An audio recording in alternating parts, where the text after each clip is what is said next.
Brownstone High is on the listing of school that is scheduled to reopen today. We were inspected by the Ministry of Health on a number of occasions and we are COVID compliant.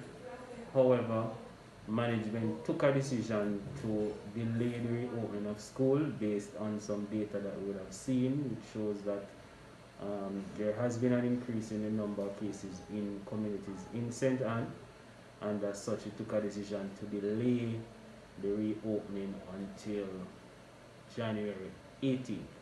As I said earlier, we have had several inspections and the Ministry of Health has passed the school compliant. We have installed a lot of signage.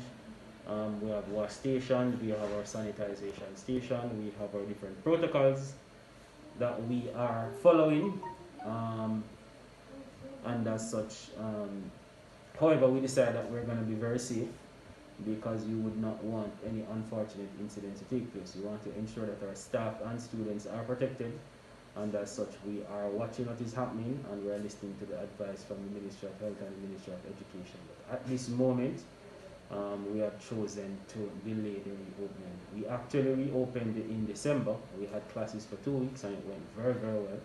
The teachers had the opportunity to work with the students to work on their labs, their practicals, and their SBAs, and it went very, very well. We were actually looking forward to the reopening for our grade 11s and grade 12 students starting today.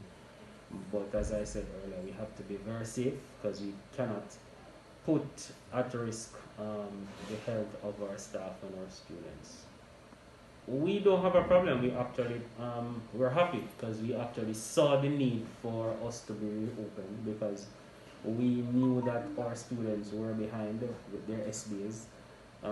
Some of the labs that the students had to do could not have been done at home, and as much as we tried simulations, it couldn't work for some of the labs, and so we saw it necessary and we saw where there was a need for the classes to take place. So that's why we had the 2 weeks in December. We had the option in December to wait until January, but we decided to go ahead with the 2 weeks because we knew that we could get a lot of work done. And we did get a lot of work done. We still have some more labs and practicals that we're doing to complete the students' SBAs. So we were looking forward, but we just have to delay these face-to-face classes until things are safer.